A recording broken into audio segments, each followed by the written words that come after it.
So good morning, everyone. Cynthia Lambert, the Executive Director for the Kentucky Population Health Institute, and we have a wonderful presentation for you today. We met yesterday and got everything all organized for the webinar this morning. So we're excited that this new format, some of you have been with us, know that for years we held this as a one-day conference, and the number of people we've been able to reach this way has greatly increased. People are, as you know, sitting in your offices, sitting in your homes for the learning workshop today. So we just want to welcome you. I'm going to show you, first of all, I want to point out that I placed in the chat information about the evaluation that you'll need to do at the end of this. We are taking attendance. So I need you to do something really important for me, and I'm going to remind you to do this at the end, and that is when you click on the participant tab, make sure that it actually has your name. Sometimes it will just say a different name. Some of you have children that are using the same computer, so it might be their name, or it may be a phone number if you're on your iPhone, but I won't know that you are here to get your CEUs unless you put your full name in there for me. So if you just look at your name and go over to the More button and drop down, there should be an option there for you to change the name to your full name. So if you could do that for me, that would help me making sure that you get credit for being here. So I am going to start a presentation from EnviroHealth Link and our partners at Department for Public Health that welcomes you and thanks our sponsors. So let me get that started.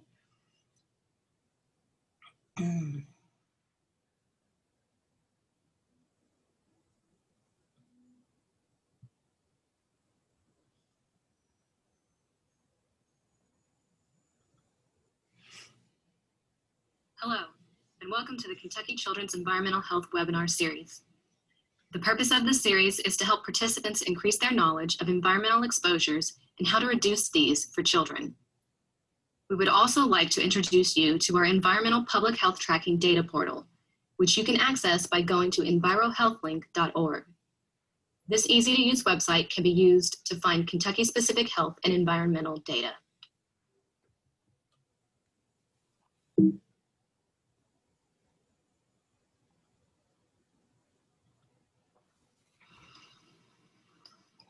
We want to say thank you to our sponsors for their support: the Kentucky Department for Public Health, the Environmental Public Health Tracking Program, the Kentucky Environmental Education Council, the Kentucky Asthma Management Program, the Kentucky Population Health Institute, and the University of Kentucky's Center for Appalachian Research and Environmental Sciences.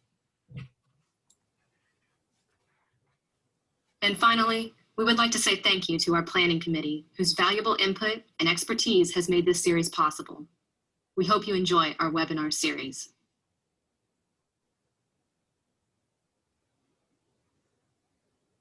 Okay, I'm going to turn things over to Kara Richardson now. I was going to go through a little bit of the Zoom information and information about the poll. Kara?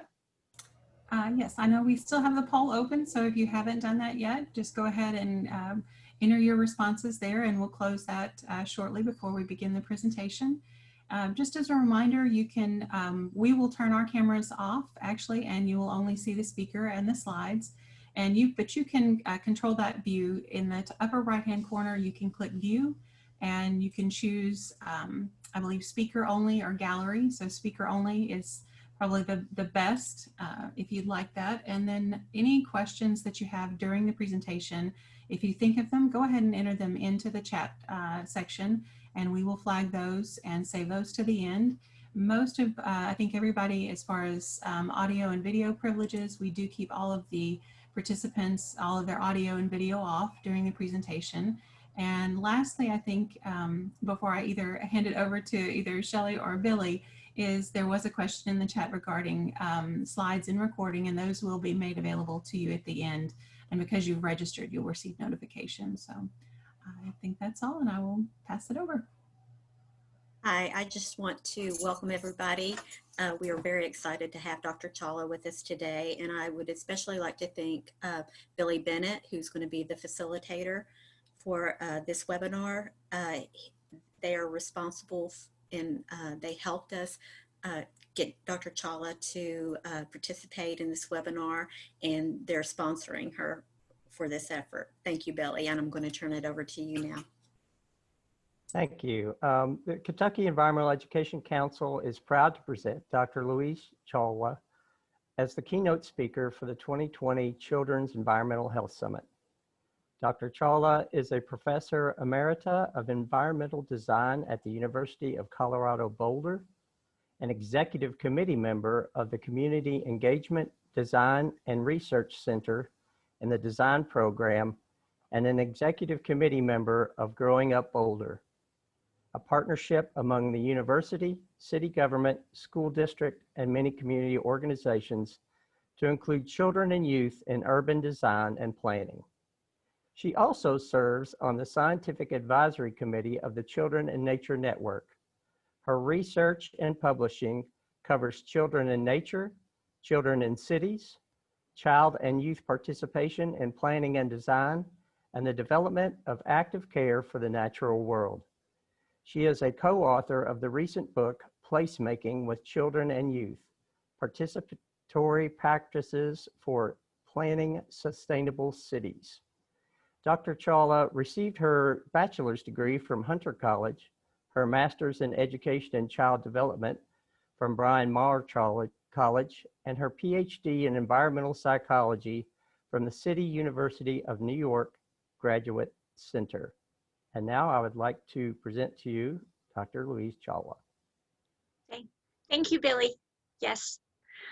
I just want to say in starting that it's really special for me to be speaking to all of you in Kentucky, because Frankfort, Kentucky was my home base for 21 years. I taught in the honors program at Kentucky State University.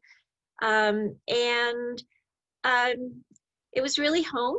It really became home.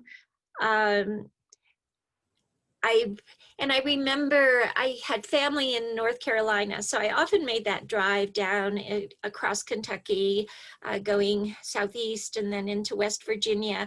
And I remember every time I came back, when I crossed the river back into Kentucky again, I just felt embraced by the hills, by the landscape of Kentucky. And I still have many good friends there and such high respect for the state and the people. So it's a great pleasure for me to be talking with you. And I'm really looking forward to the question and answer period afterwards when I can have some dialogue with you. So let me share my screen and get started with the presentation. Oh dear. All right, get this into screen view. All right. So I'm going to do, today, I'm going to start out just very quickly by kind of racing through a about 150-year perspective on different ways that we as a society here have thought about the benefits that we derive from the natural world. I'm going to give you another, this is really an overview talk because there is so much research about children and nature and the benefits of being out in nature for children's health and well-being. So I'm also going to give you an overview of some of the major methods that are used to establish the findings that I'm going to be sharing with you. I'll go through major findings in different areas of child health and development because I understand there are quite a number of environmental educators in the audience as well. I'm going to look specifically at research that's focused on nature as a learning setting and nature on the school grounds and around the school. And I'll close by talking about the implications of all this research for alliances between public health and environmental education. So, oops. So the idea that nature is good for us to get out and be in it, it's not a new idea at all. You can see here in this painting by George Inness from the late 1800s, the boy out in the bucolic setting with a sheep in the field and woodland.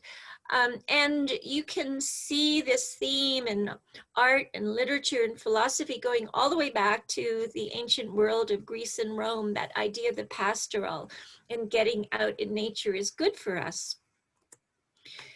And you see this idea also in Frederick Law Olmsted, considered really the founder of the discipline of landscape architecture in our country.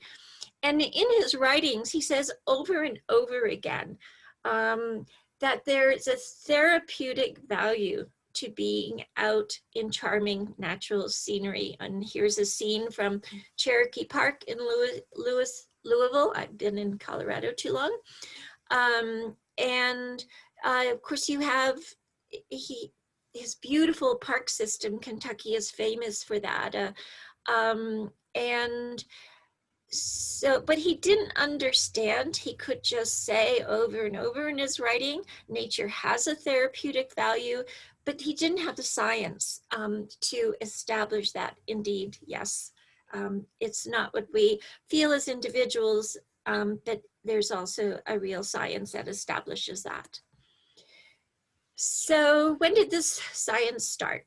There were a couple studies in the 1980s that really began to look at whether, in both cases, one was with a prison, one was with a hospital, if people had views of nature outside their window. And they found when they did, prisoners were much less likely to call in sick, and hospital patients healed faster after surgery, reported less pain, went home sooner.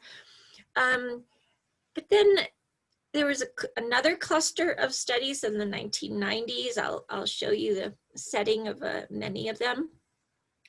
But then with around 2000, this field of studying health benefits of nature really began to explode. And there are thousands of studies now. Most of them are done with adults, but certainly well over 1,000 have been done with children and adolescents. So it's really a large field of research now. And they talk about nature, they measure nature really in 3 ways. There's nature access, like how far do you live from a park, how much green space is around you in an accessible distance. There's nature exposure. Do you have nature outside your windows? Are you spending time out there? And there's nature engagement, like what activities are you doing in nature? Is it not just a background to your life, but really what you are engaged in?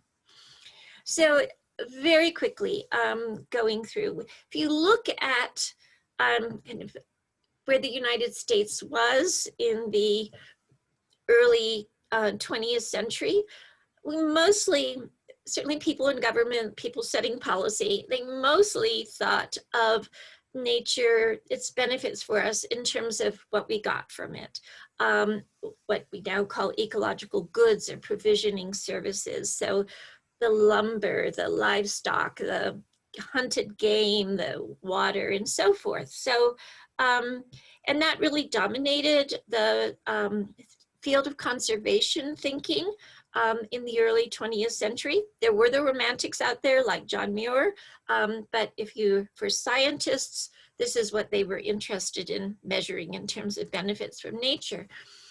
Then you come to, it takes us until about the 1980s. And economists begin to point out, ecological economics begins as a field. Wait a minute, there are a lot of other benefits we get from nature. Like it creates soil for us, it moderates erosion and flood, it purifies water for us and air. We get pollination, we get all of these services from nature as well. And then we get to the year 2000, and the United Nations commissions a series of Millennium Ecosystem Assessments, and this new term enters in that says, well, wait a minute, we also get cultural services from nature, like its aesthetic value, spiritual values, cultural identity. I mean, the meaning of the Ohio River, the Kentucky River, to being a Kentuckian, for example, outdoor recreation, of course. And but at the same time, as I said, beginning around 2000, this field begins to explode that's documenting empirically that being in contact with nature, having it closely accessible to us, is an important health and well-being benefit. And so people who talk about ecosystem services, where do we put it? So they put this, they've acknowledged this body of research now, they put it under this concept of cultural services. It's not really cultural because we are finding it's universal across cultures, across the world. Research is presenting the same results. But you can see here, and this is research done with adults and children, really major health benefits from having exposure, engagement, and access to nature. And then psychological health, and you can see I put even more benefits here, really major benefits that we get from our cognitive and psychological functioning by spending time in nature.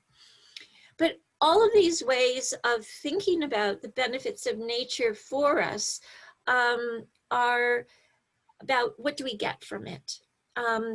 We can talk about this research I just showed is kind of nature is a green pill. And people doing this research really talk about the dose and kind of what dose do we need to be healthy. Since in the last 5 years, people who work with on ecosystem services and how do we measure them, how do we protect them, they begun to say, well, wait a minute. For a lot of people, what really matters to them, and they gain well-being from that, are relational values. Like what is the quality of their relationship with nature? And so this is a newer, but now very active area of research too, and showing that when we're engaged, for example, in conservation behaviors or ecological restoration, when we're out in nature with other people, when we feel attached to the place where we live, we feel love and care for nature, connection with nature, it is good for us. And I'll show you a little bit of that research later with children specifically. But it's also good, of course, for the natural world. We are caring for the natural world. Okay. So major methods that are used to look at these benefits. In the early 20th century, I think 21st century, one of the reasons this research began to explode is because we have new technologies. We have aerial satellite imagery that we can zoom down to kind of any scale. We have GPS tracking. We have these technologies for kind of tracking where people are going, how much time they're spending there. You can put accelerometers on children to see really how physically active they are when they're out in different places. So there are a lot of studies look at that access piece. How much green space is there in these different buffer zones around someone's home address? Usually that's what they're looking at. And I'll just give you really quickly a few examples as I show these methods. For example, Diana Yunnan in 2016, she took data from a large longitudinal study of twins and triplets in Los Angeles County. And children were between 9 and 18, and a parent did at least two to some cases 4, did repeated assessments of the child's behaviors using the child behavior checklist. So did they get into fights? Did they tease? Did they scream at people? And behaviors like that. And using the method I just showed, she had the home address for each child, looked at the average amount of vegetation, and found that when controlled for everything, large number of sample, and found that as vegetation levels increased within a 1,000-meter buffer around a child's home, their aggressive behaviors decreased. That's an example of that type of research. We have a lot now of experimental designs, again, really trying to get the best evidence possible. For example, one that's often cited is this study by Andrea Faber-Taylor and Frances Kuo that took children 7 to 12 who were all diagnosed with ADHD on 3 different walks, and it was random order for different children. And so a guide who didn't know what was,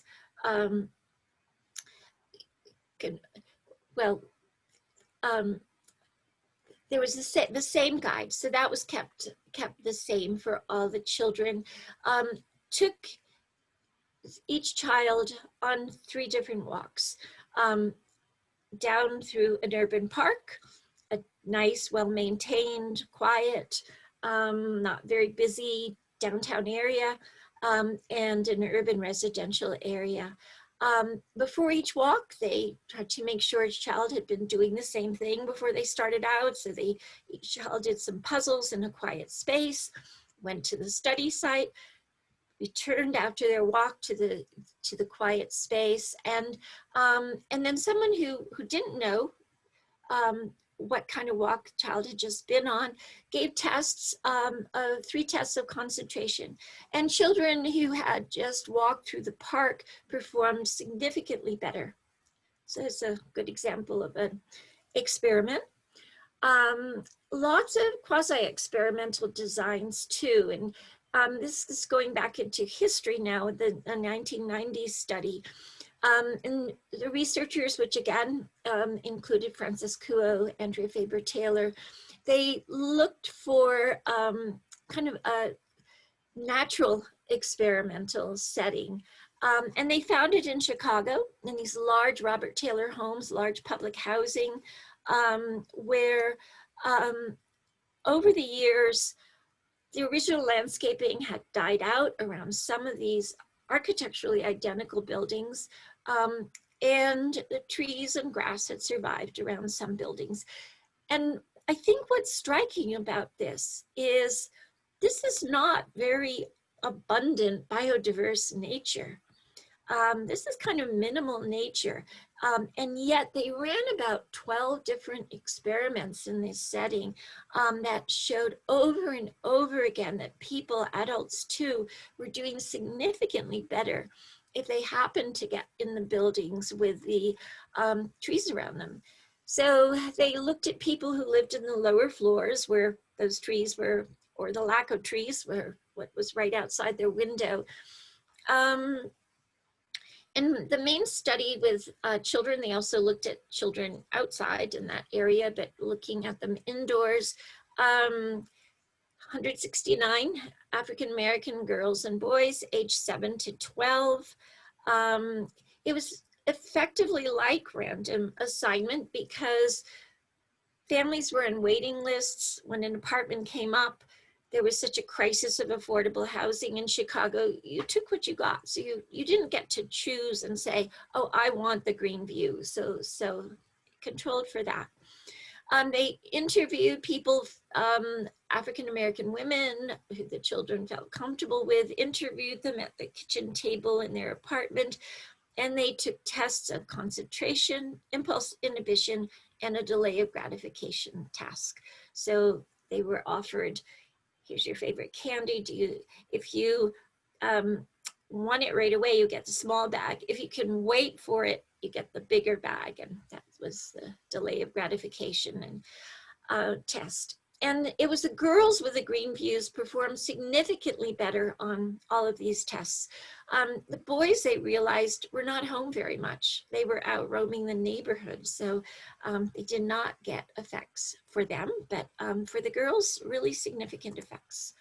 It's an example of a natural experiment. We have there have been many experiments, quasi-experiments in natural settings that have been done like that.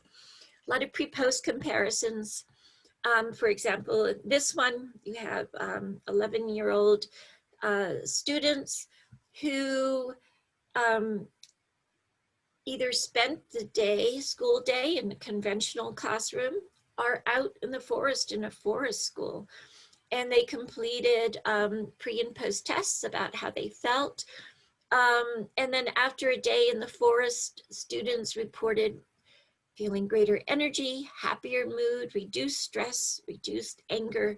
And the biggest effect was for those with, identified as normally showing bad behavior. And a number of studies shows this, that it's kids that are struggling that have the greatest benefits, and quite a few studies show that. And longitudinal studies, of course, is another, very reliable way to understand what's happening. So for example, and this is from a Norwegian daycare center study, 28 daycares in Norway and suburban Oslo, 562 children who were tracked for 4 years from age 3 to 7. And what always kind of really strikes me with this study, they divided them into 2 groups. Those who had high time outdoors, and that was 7 hours a day. And so these were what we call outdoors in all weathers preschools, which are very popular in Scandinavia. And they considered a low time outside was only 3 hours a day. I actually wrote to Ulsa, the lead researcher, and kind of what were these settings like, and he sent me some photographs of suburban Oslo. They were really very bucolic, a lot of nature around them. And then every year through these 4 years, both parents and teachers tracked the children's behavior with answering questionnaires, and each child took a test of attention and short-term memory. And they showed those with the high levels of time outdoors showed better attention, less hyperactive behavior at ages 4, 5, 6, and 7. So really significant benefits that we're preparing them for school. So they should really be well prepared to go into school when they had these developmental assets and advantages. So, and then last one in terms of methods, we have a lot, now we have the technology for biomarker measures. So this is a study with adults. They're taking cheek swabs, sitting in a busy downtown street, an urban park, and a much more wilder woodland park in the city. This is in Finland. And so getting kind of immediate real-time biological reactions to being in nature. And we have a number of studies that have done that with children, not as much with adults.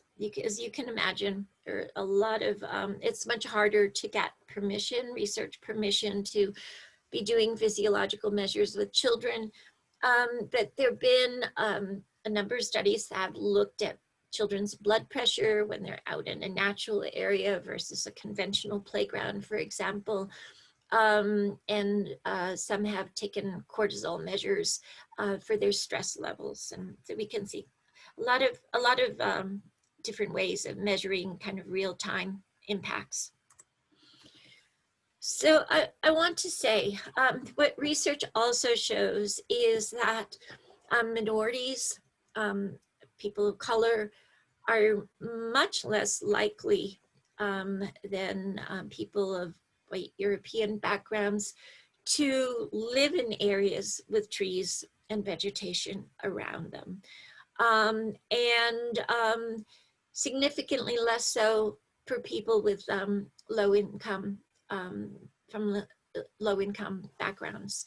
So it's very much a social justice issue. The research always controls for family income in all of the studies, all of the results that I'm sharing with you.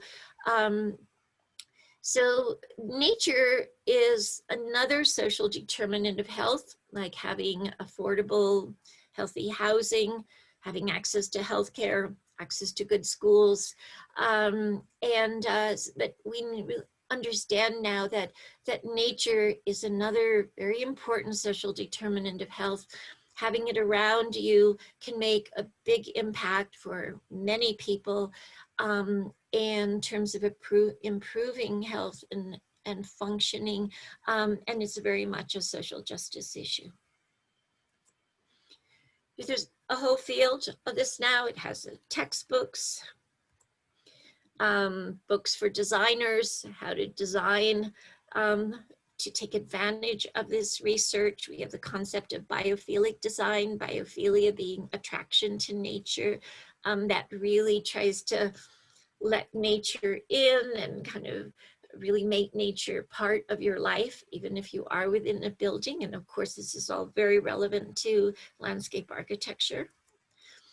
We have popular books, Richard Louv, of course, being one of them, who has written about this. There's a really fine book if you want to dig into this more, well written, by Florence Williams, called The Nature Fix, that describes this research.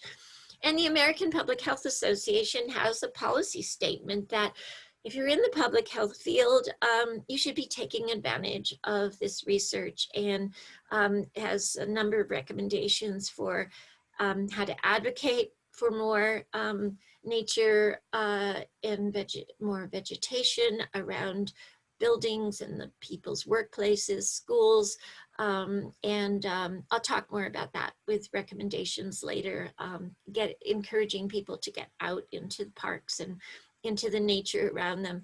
And I co-authored this policy statement with a colleague of mine at the University of Colorado, Jill Litt, and it went through a long process of review over a year, different committees of doctors, really scrutinizing the evidence and concluding, yes, there really is evidence. We need to think about this as part of our public health tools that we have, connecting people to nature. Okay.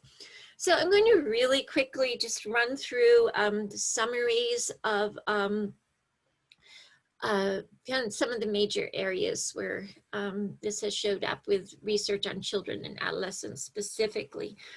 The benefits of nature begin before a child is born. All the references that I have on these slides are reviews. There's just too many studies for me to begin to be citing individual studies. So these are reviews. Most of them are systematic reviews. Some are narrative reviews. But if you go to them, you'll find a number of studies cited. In all of these are very active areas of research. And so the research continues to pile up since the reviews were done, but I've just cited reviews. So looking at the amount of vegetation around a pregnant mother's home and child outcomes, in some studies, and this was the review's conclusion, there have been more recent studies that do continue to show this, the better birth outcomes, full gestational age, a full-term child, larger head circumference, greater weight. Again, controlling for socioeconomic class, and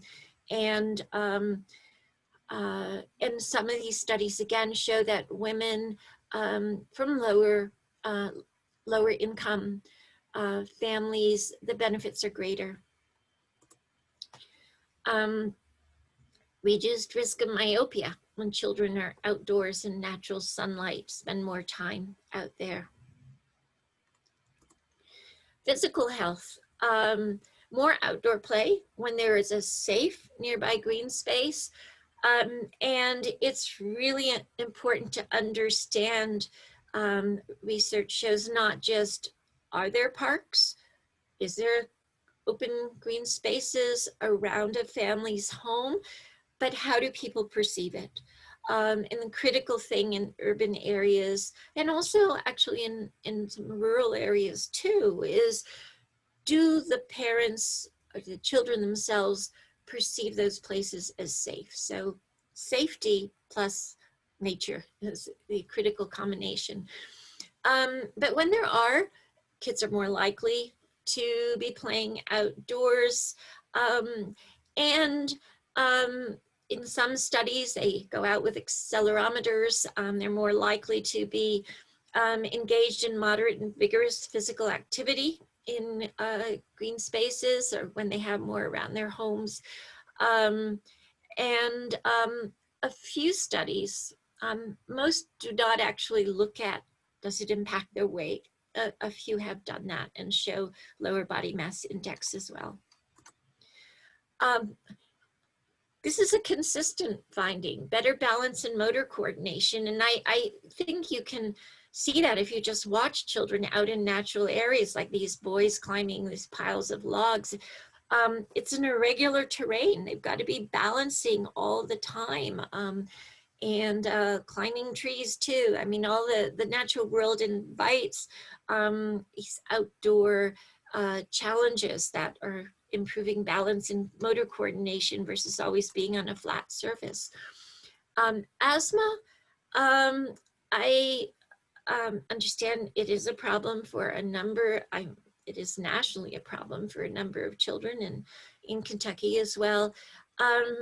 And most studies that have looked at this, having more greenery around your home isn't a direct link to less asthma symptoms, but they find it can lessen the impact of whether their child lives in a home with smoking, whether there's high traffic volume around them, or stressors, like difficult family relationships. And we'll get to that. A major benefit is less stress out in nature, with nature around. Some mental health benefits, major one found over and over again, reduce stress.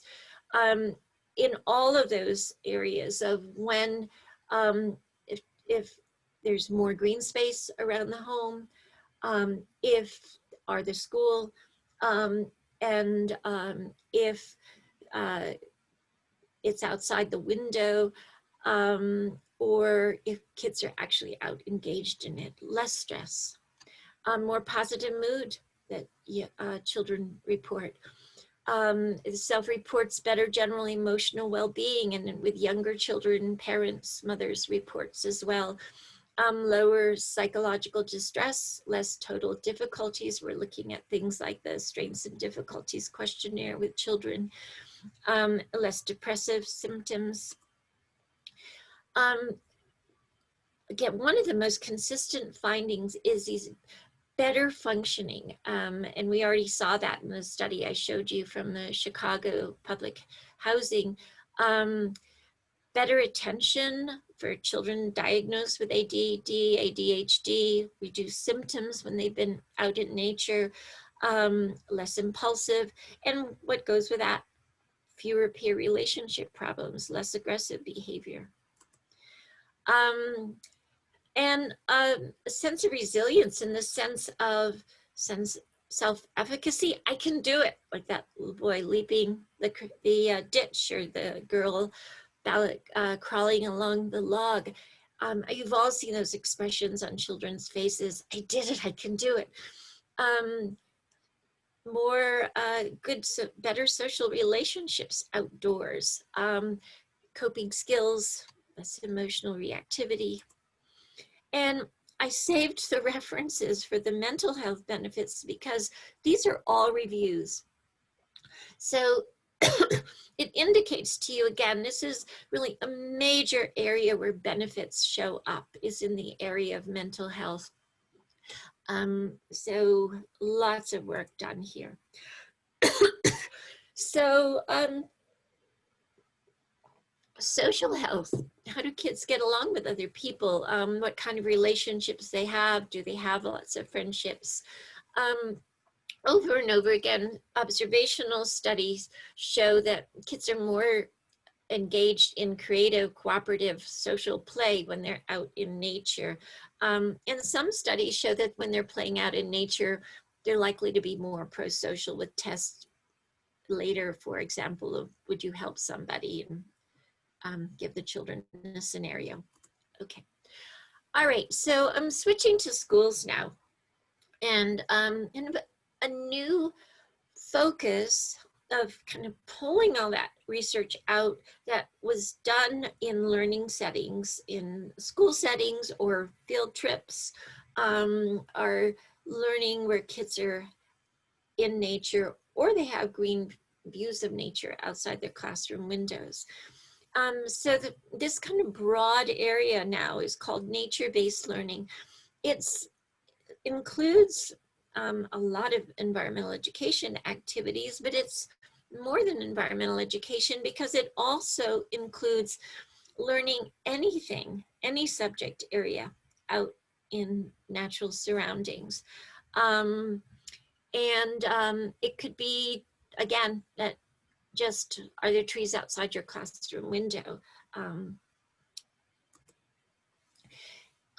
And people pulling this research field together, they've been looking at environmental education research, the kind of public health research I've been showing you, that includes nature exposure or engagement, and garden-based research as well. Of course, many schools have gardens, and there's a lot of research about that now. So the benefits of nature-based learning. So just having vegetation outside your classroom windows. And these have been, they're large tests involving many schools, or for example, all the elementary schools in the state of Massachusetts. I mean, so large samples, and then there are a number of large sample studies now across many schools. And experimental designs. And if there's nature around the school, students perform better on tests of concentration, report less stress. Biomarkers actually have healthier heart rates and cortisol levels when they're out in the green school grounds, or they've got trees outside their window. And very strongly, students report, teachers report they're more motivated, they enjoy learning more, they're more engaged in their learning. In qualitative studies, students describe green school grounds as calming and peaceful, much less disruptive behavior on green school grounds.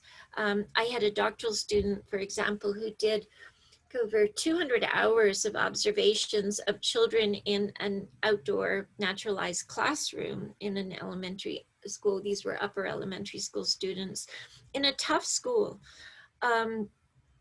Inside the classroom, she saw a lot of teasing, pushing, sassing the teacher, and these kids got outside, and in her more than 200 hours of observations and videoing, she didn't see disruptive behavior on this kind of large, expansive, naturalized outdoor classroom.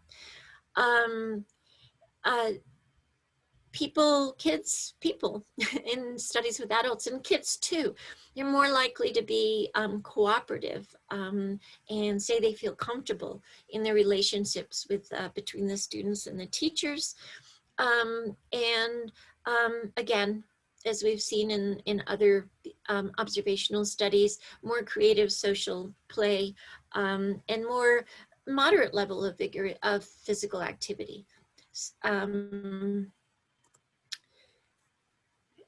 And again, and we know this in general with learning, kids are more likely to retain what they've studied when they're learning hands-on outside. These studies have generally compared students learning hands-on outside in a school garden or on a field trip in a naturalized school ground to compare them with conventional learning, not with the same kind of hands-on inquiry-based learning in classrooms, but compared with the conventional learning, significantly better retention of knowledge. And actually a number of studies show the kind of the holy grail. Greener school grounds and school surroundings, better standardized test scores or higher GPAs in high schools. So really some significant academic benefits as well. And the last here, and then I'll move on and talk about recommendations. Not least, that when kids have time in nature for free play, exploration, go there as a quiet, peaceful place to be, and that's we find most elementary school students, and very important for high school students too, that quiet refuge in nature. Kids who have these experiences, people who have these experiences are more likely to express connection to and concern for nature, and people who recall these experiences. And there have been comparative studies too, people who have these experiences and don't. And people who have are more likely to show across their lifespan, lasting commitment to caring for the natural world. So I've been talking about nature actually out there in these places of a child's life.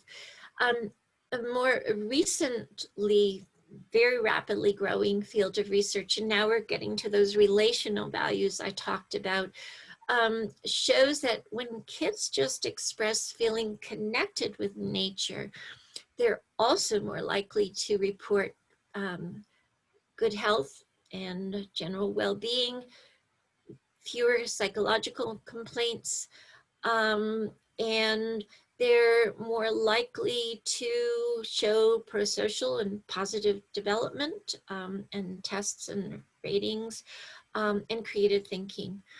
And getting to Kentucky here, this is a activity I did with fourth graders. This was in Henry County, and this is a little girl's favorite place, and I think it certainly expresses that developing connection with nature. Okay, so recommendations. Let me wrap up here quickly. So we need to bring nature where children are, greening residential neighborhoods. Again, going back to Frederick Law Olmsted and right in Kentucky, here's a picture from Ashland Park, believing the therapeutic value of green views and green, pleasant natural surroundings. He designed for it in residential neighborhoods as well. Ashland Park is still one of the most desirable and expensive parts of Lexington to live in.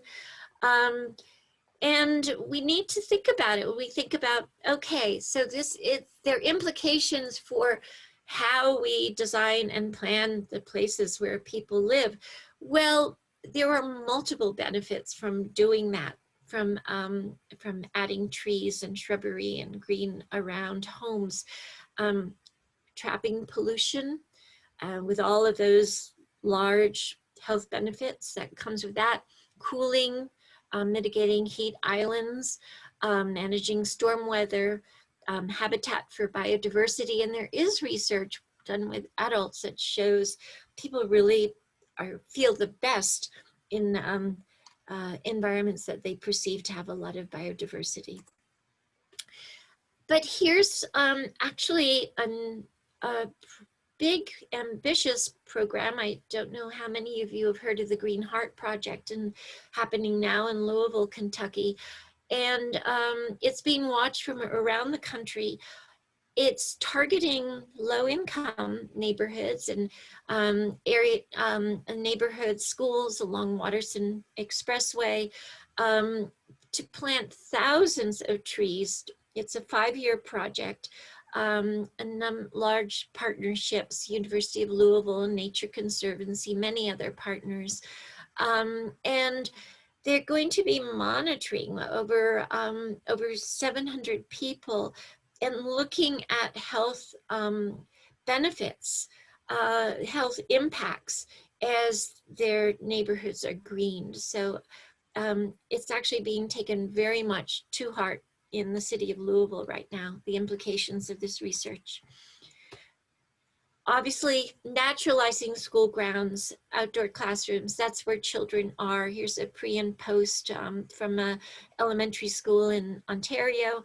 And children were really actively involved, and parents, and I'll say a bit more about that, and making these transitions happen.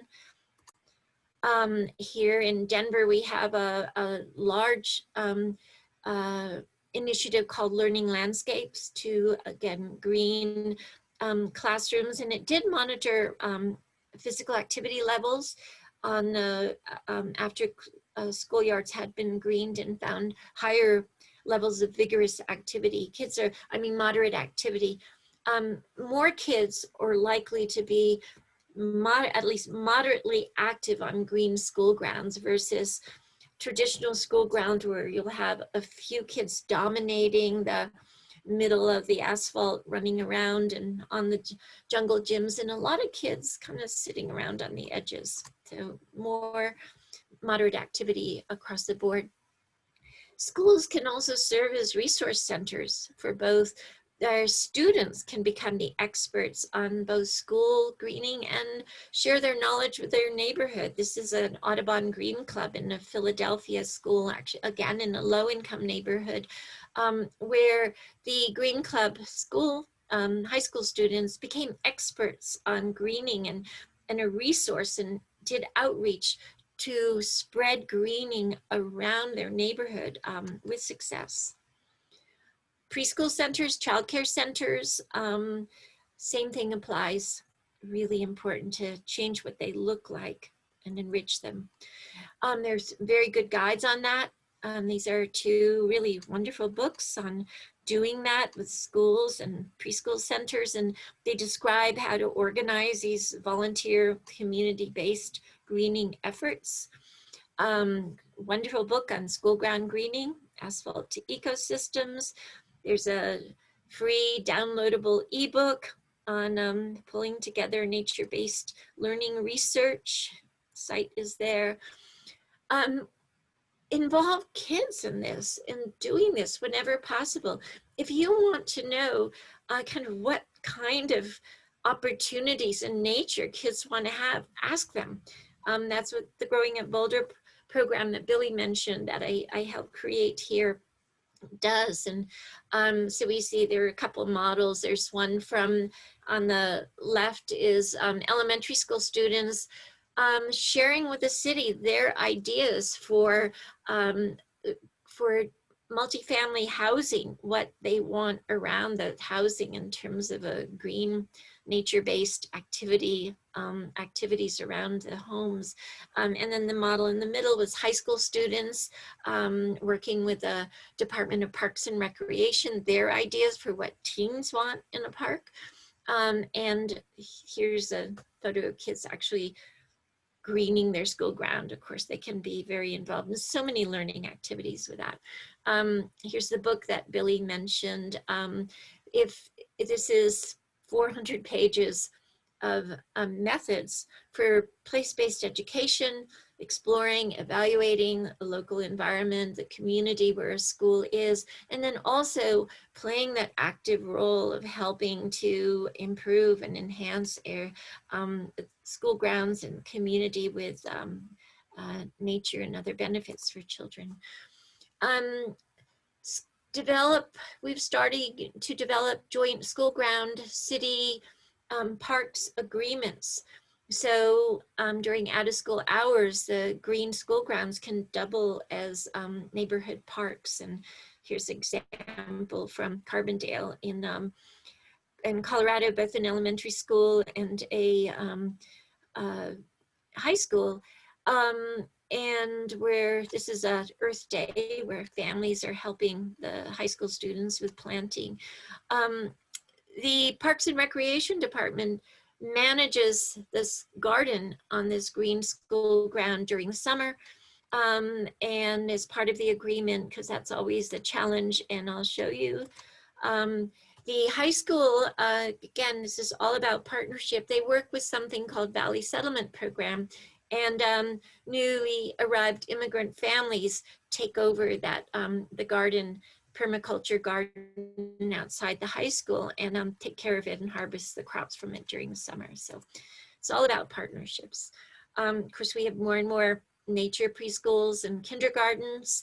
And so letting the outdoors be your school. And we also have the reverse. So this is the, you can see a school in the background there, and here's the scene of Burke Park in Boulder County. And the agreement is that kids also are going to be using that adjoining park as an outdoor classroom, and kind of that's part of an agreement between the school and Parks and Recreation. I need to say that these areas always need to be free from toxic pesticides. Because we just know they have chronic exposure, not just kind of poisoning, but chronic low-level exposure is an effect related to a lot of negative outcomes for children. And last, building partnerships. So kids can get out beyond that everyday nature into the great outdoors, into the beautiful places that Kentucky has too. So here's a program where counties put together partnerships and the partners work together.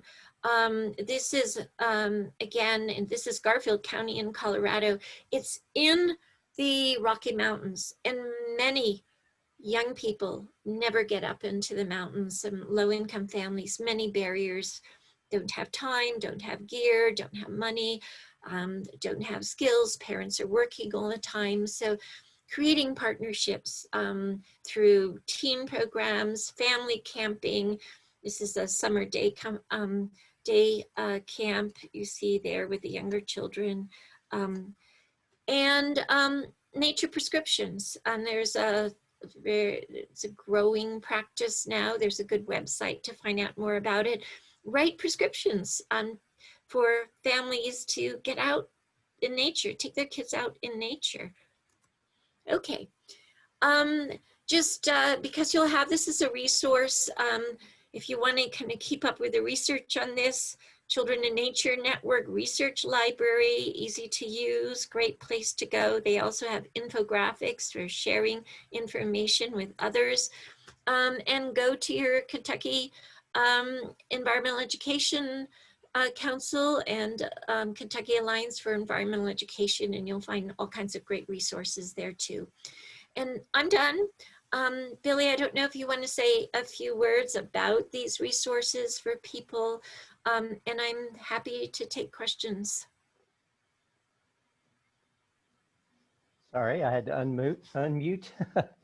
I would just like to say, you know, just for the folks who don't know who we are, the Kentucky Environmental Education Council is a small state agency dedicated to collaborating with other agencies and organizations across the state.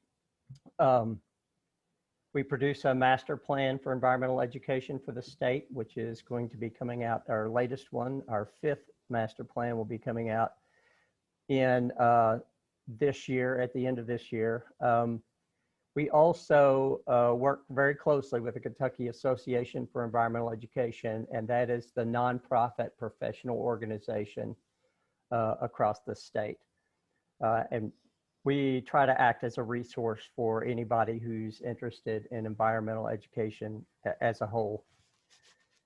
We do have some questions, so I would like to just start with one question. Are there studies that look into experiencing nature via photos, videos, or virtual reality? Yes.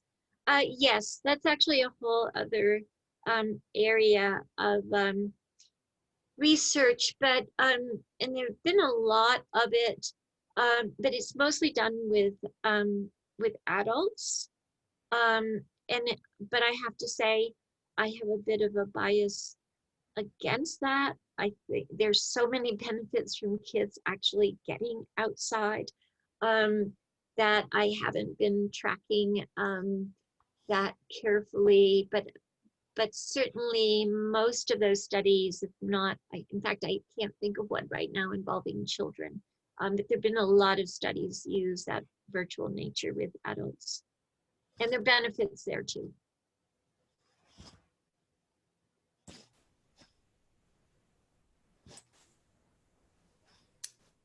We have another question, Dr. Chawla. Do you know of any concise summary of research that has been created for schools in this time of COVID? Something that could be easily shared and easily accessible? In terms of summaries of the research that can show the benefits of outdoor classrooms, for example, I would go to the Children in Nature network site, and their infographics are designed for that. They were completed a few years ago, and the research is rapidly continuing to come out. But all of the general summary in the on the infographics still hold true, and those are, you can hand someone a sheet of paper and hear the benefits of, say, having a green school ground for academic achievement or for children's health, or you know, taking kids outside. And so they're really designed for that, for taking to your principal or taking to the school board members. And in terms of just benefits of outdoor classrooms, though, there is a report on outdoor classrooms on the Children and Nature Network, but there are also really good resources on the Kentucky Environmental Education Council and KAEE websites as too. Really good resources for kind of how to do it and things to do. Okay, we have a question when you were about when you were addressing the birth outcomes. And the question is, has anyone looked into summer versus winter birth outcomes because of, you know, during the winter time, there's not as much green and greenery? Yeah, so yes, so certainly people are careful about that, and they're doing, I mean, there are a lot of controls in this research, and so typically these studies will look at they're looking at exposure during the leafy green months, and so average exposure, so they're actually averaging out.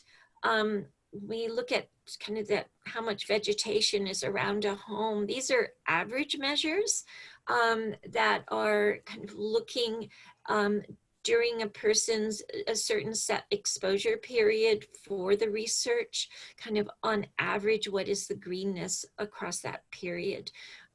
So it does certainly consider that. It's one of the areas of research where there's a lot of, it depends, and it's one where a few studies show that it is women from low income backgrounds who benefit the most from having the green around them. And why? Well, we don't entirely know. I mean, we do know, for example, that if you've got nature outside the window or you go out in nature, your stress level drops. I mean, that's a kind of immediate physiological effect. A number of studies look at particulates. Trees also control levels of pollution in the air. And of course, more vegetation, it reduces the pollution exposure in urban areas. And we know that pollution exposure is a big impact, an impact on pregnant women as well, and how the fetus is developing. So a lot of efforts to try to understand just what are the mechanisms. But yes, they do control for that, Billy. Dr. Chawla, someone, they had internet issues and they joined in late, but could you expound upon, say more about, for urban schools, do plants in the classroom windows produce similar effects? Oh yes. In terms, I mean, the research on nature around a school, as I said, has been done with, for example, all the elementary schools in Chicago, all the elementary schools in Massachusetts, all the high schools in a region of Maryland. I'm done with very large samples, which include schools of different kinds. And of course, all the elementary schools in Chicago is all urban, but in other studies, both urban and rural schools, and finding these beneficial effects. So a lot of the research, like the pre-post I showed of the school grounds in Ontario, Canada, that was in a low-income area, and a lot of this has been done in rural schools. And you have the great advantage in Kentucky of all that beautiful rural parts of Kentucky and suburban parts of Kentucky. But I talked a couple of weeks ago to a conference called Radically Rural, and where we were focusing specifically on rural access to nature. And you can be, you can be a rural student and go to a school, and I see this particularly with the regional high schools where everything's been bulldozed flat. And you don't have vegetation around your school. The ground has been flattened to build the school, and just having turf doesn't do it. The studies show in terms of a green view, there really need to be elements of nature like trees and boulders and shrubbery and things like that. And then again, as I said, and I mean, we have these cases all over the country of, kids who live in Los Angeles and they've never been to the beach, and the kids in the Rocky Mountains who've never been into the mountains. And I'm sure you've got those kind of restraints in some of the most beautiful parts of Kentucky as well, in terms of whether or not kids are really able to get out into them.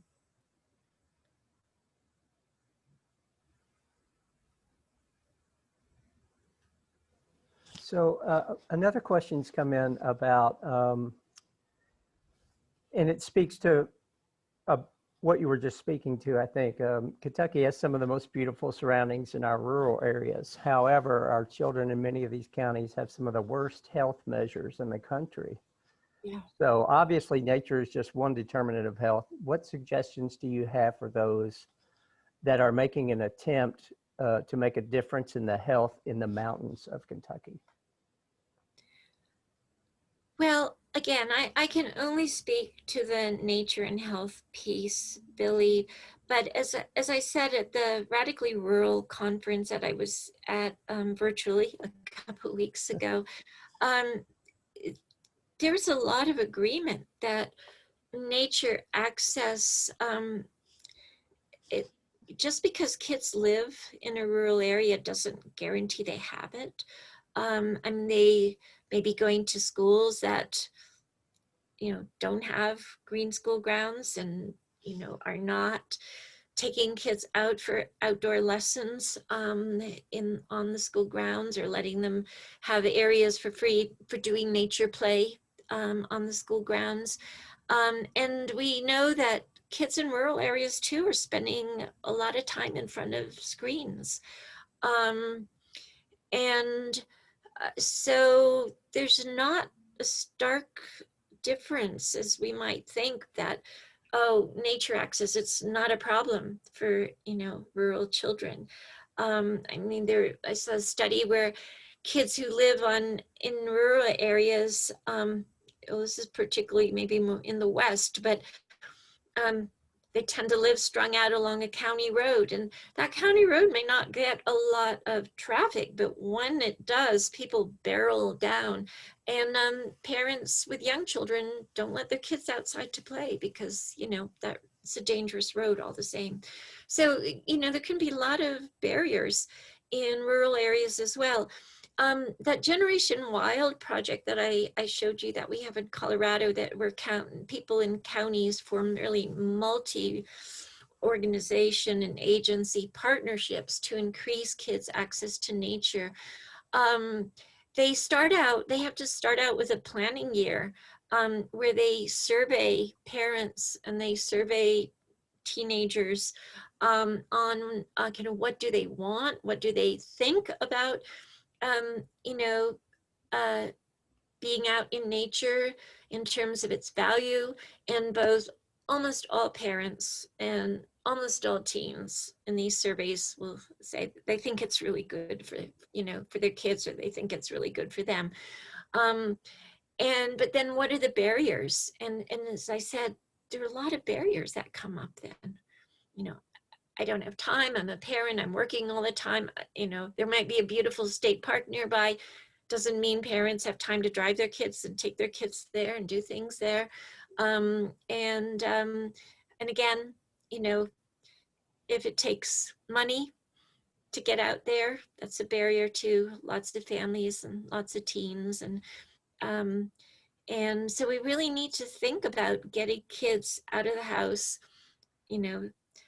off the couch, away from the screens, in rural areas as well as urban areas. Dr. Chawla, this question and this person's experience reviewing literature, art-based and nature-based learning have had similar well-being, resilience, and learning outcomes. Are you aware of any reviews or specific research that looks at the impact of the intersection of connection to nature and art? I'm not aware of a review of that. Certainly, using the arts is a wonderful approach to environmental education and to education across the curriculum. And of course, going out in nature and doing art inspired with it, or doing nature journaling, I mean, these certainly absorb kids. We have a number of qualitative studies that show, because definitely this connection with nature that kids are expressing and forming as they say, maintain a nature journal, or in their paintings, writing, creative writing. I just think it's a wonderful way to connect. I'm thinking of the nature connection research. There was a reference there where I mentioned the benefits for kids' health and well-being of just feeling connected to nature. It's a study I did, it's a review of the literature I did, which just came out last month. And it does have a whole section that looks at interventions to increase kids' connection with nature. These are usually programmatic evaluations, and there's a lot cited there. And among kind of best practices that have emerged from those evaluations that are summarized in this review, connecting, recording your experience in nature with the arts, is definitely one of the best practices that emerges from that literature on best practice to connect kids with nature.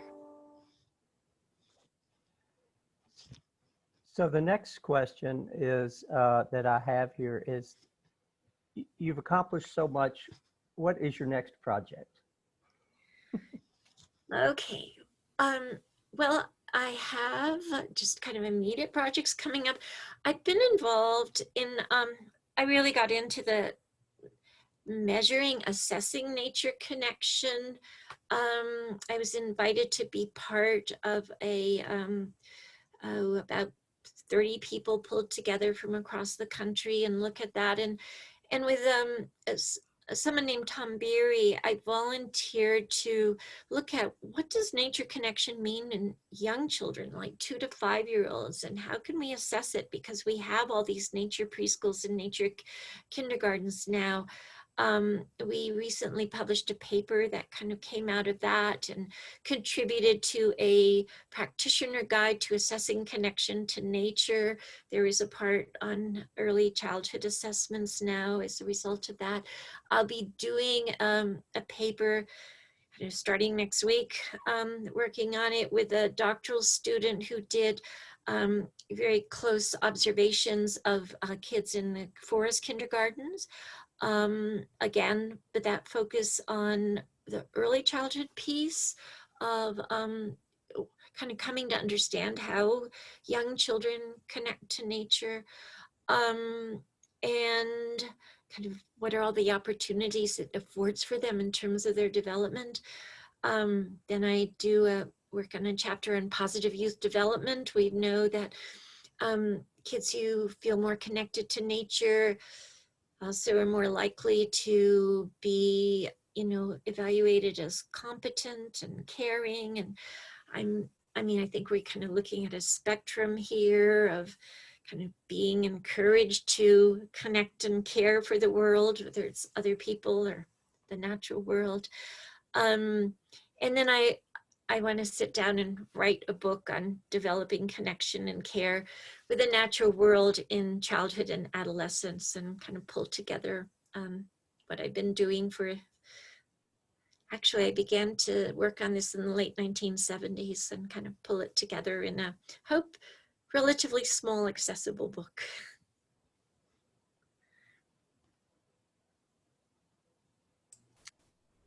Dr. Chawla, has there been, just a second, any research surrounding efficacy of nature exposure and nature-based learning as an intervention for learning and behavior issues compared to other more traditional interventions, particularly cost-benefit analysis? Cost-benefit analysis, really important, Shelley. It's kind of, with it, the whole overall larger research involving adults too, the two kind of really big questions are, okay, if you're going to take this to the healthcare industry and say, look, this is a really important social determinant, they want those cost-benefit analyses. And they want to know what dose. If we're going to be prescribing nature, how much do we need to prescribe? So there's a lot of research on dose. It's primarily being done with adults. A large study, I think 2019, with a big national UK population, that indicated that between 2 to 3 hours a week is kind of a magic cutoff point with adults. Kind of from there to about 5 hours a week is we really, and you see some incremental benefits between that kind of 2 to 5 hours a week outdoors with adult populations. We don't have that kind of research yet with children. And with cost benefit analysis, I think the closest we have come is because the ADD and ADHD research is one of the most developed and consistent areas where we see positive results. The study that I actually summarized briefly of the 3 walks in different places and the benefits of the walk in the park. They did find that the level of kind of improvement in attention after the walk in the park was equivalent to standard prescriptions for the two most widely prescribed medications for attention deficit disorder. And so then we can begin to say, okay, so how much does that process of prescribing cost? And the people doing that ADD, ADHD research are really making that argument that, look, we can see that if you let your kid go out and play, at home and it's in green area, or we take kids out to do activities in green areas, we can see measurable benefits that are equivalent to, at a minimum, equivalent to benefits from prescriptions. And we don't have any other area of where we're, people are really looking at it in those cost benefit terms where we've gotten to that point yet.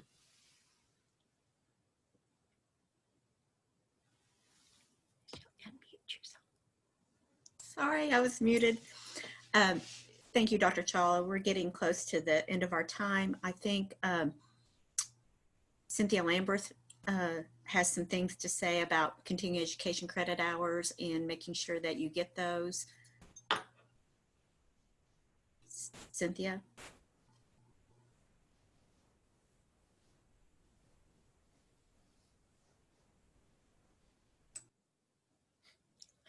Having trouble getting my computer to respond. So thank you so much, Dr. Chawla. That was a great reminder. It makes me want to go take a walk at lunch right now to get out in nature. So I posted this a couple times. I'm going to put it back up there again, but to get continuing education or certificate of attendance, I need to know who you are. And so I've sent chat to people who had a name that I don't recognize. In other words, it just says initials or something like that, and you can change that in the participant chat right now by hovering over the More button next to your name. If you're having trouble doing that, I provided you with my email. I'm going to go grab that again and put that up there. But we just give you 2 days to do your evaluation of the webinar today. And then it takes us a couple weeks to get you those certificates. So I always get a lot of emails in between. People are saying, hey, I filled out the survey, where's my certificate? So this is not an automated thing for us. We have to actually manually go through and do it. So I do want to bring to your attention also that if you're a health educator, that there is a different evaluation. We're using 2 different area health education centers to provide the CEUs, and so there's a different place to click. If you're a health educator, all other CEUs are the one that says Survey Monkeys. So if you have any problems, I put my email in there. So appreciate everything. Thank you so much, Shelley. Thank you, Billy. Thank you, Kara, for your work today. So I think, are we getting some last minute questions in here? We have a few more minutes. Let's see. I think, people are just, I love it that you all are responding to each other and giving resources that you all know about. So that's been great. The community that we have here is awesome. So anyway, thanks everyone. Also, to let everyone know, this webinar will be archived on Kentucky Train, a learning management system, and a continuing education hours will be available then as well. So just be looking for that on Kentucky Train so you can tell folks that might have missed this or you might want to review it again. Thanks, everyone.